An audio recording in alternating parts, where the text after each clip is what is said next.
अंजलि अपनी सास और पति के साथ रहती थी। शुरुआत में तो दिन शांति से बीते, लेकिन कुछ समय बाद दोनों में झगड़े होने लगे। इन झगड़ों ने घर का माहौल खराब कर दिया। इन बातों की वजह से उसका पति भी परेशान रहता था। अंजलि को लगने लगा कि वो अब अपनी सास के साथ नहीं रह सकती, क्योंकि रोज़-रोज़ के झगड़ों के कारण पूरे परिवार में उसकी बदनामी हो रही थी। और पति की गरीबी की वजह दूसरा घर लेकर अलग रहना संभव भी नहीं था। इसलिए अंजलि ने अपनी सास को ही रास्ते से हटाने का फैसला कर लिया। अंजलि के चाचा एक बड़े डॉक्टर थे। वो उनके पास गई और अपनी दुख भरी कहानी सुनाकर बोली, चाचा जी, मुझे थोड़ा सा जहर दे दो। मैं अपनी सास को मारकर उससे छुटकारा पाना चाहती हूँ। अंजलि के चाचा एक अक्लमंद इंसान थे। वो उसकी समस्या समझ गए और उसके समाधान का एक तरीका निकाला और कहा, बेटी, अगर तुम अपनी सास को मारने के लिए जहर का इस्तेमाल करोगी तो सब लोगों को तुम पर शक हो जाएगा और तुम जेल चली जाओगी। इसलिए मैं तुम्हें एक ऐसा दवा दे रहा हूँ कि जिससे जय माता दी, धीरे धीरे शरीर में जहर का असर होता जाएगा और फिर तुम पर किसी को शक भी नहीं होगा। बेटी, तुमको ये काम करना है कि रोज़ाना कुछ अच्छा खाना पकाकर उसमें ये दवा डाल देना।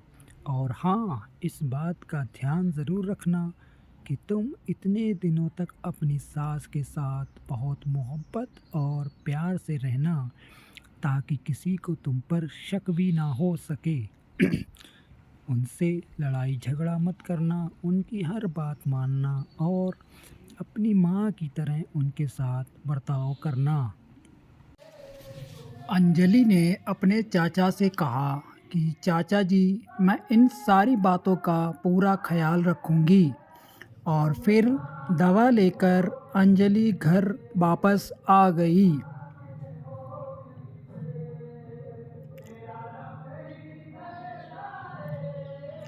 अब वो रोज़ाना कुछ अच्छा पकाकर अपनी सास के खाने में वो दवा मिला देती और फिर बहुत सलीके से एक प्लेट में खाना सजाकर मुस्कुराती हुई अपनी सास को खाना पहुंचा देती।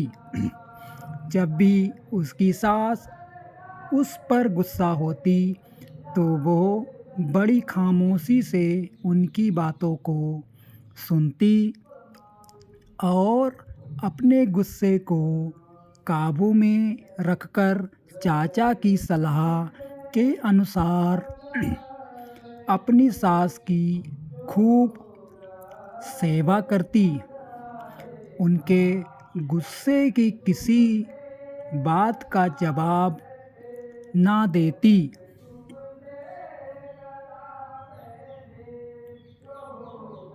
6 महीने बीत गए। अब तो घर का नक्शा ही बदल गया। सास ने जब देखा कि मेरी बहू मेरा बहुत ख्याल रखती है और मेरी किसी बात का जवाब नहीं देती है, तो सास को भी बहू से मोहब्बत हो गई और वो उसको अपनी बेटियों की तरह मानने लगी।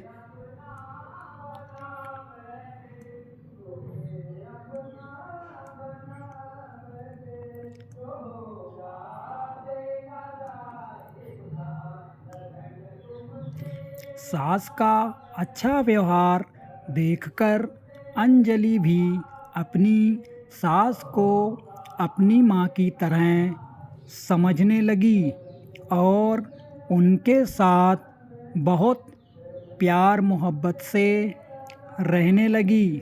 अंजलि के इस अच्छे व्यवहार की वजह से उसका पति भी उससे बहुत खुश रहने लगा और अंजलि के अच्छे संस्कार की पूरे परिवार में चर्चा होने लगी। सब उसकी बहुत तारीफ करते थे।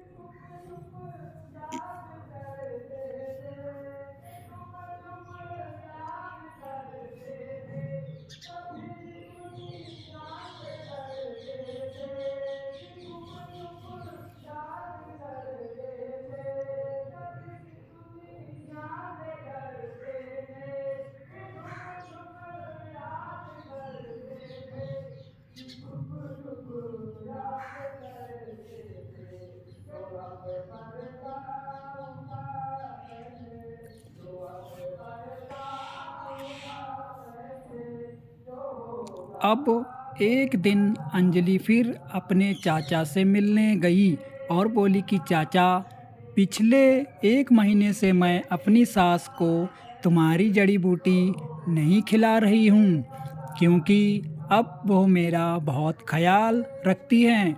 इसलिए चाचा, अब आप मुझे कोई ऐसी दवा दीजिए जिसकी वजह से मेरी सास के जिस्म से उस जहर का असर बिल्कुल ख़त्म हो जाए। चाचा ने मुस्कुराते हुए कहा, बेटी, तुमको डरने की ज़रूरत नहीं है। मैंने तुमको उस दिन जहर नहीं दिया था, बल्कि तुम्हारी सास के लिए ताकत की दवा दी थी, क्योंकि जहर तुम्हारे दिमाग और व्यवहार में था। लेकिन अब तुमने अपने प्यार और मोहब्बत से उस जहर को ख़त्म कर दिया है। जाओ और एक खुशहाल जीवन जियो।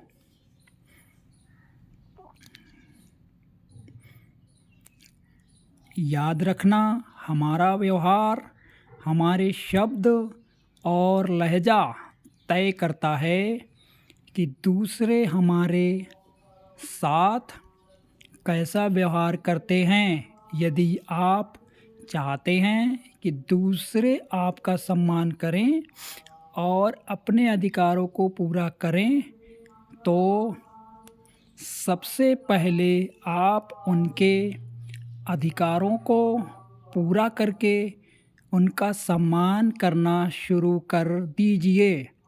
फिर देखना, सारे लोग तुम्हारी कैसी तारीफ़ करते हैं।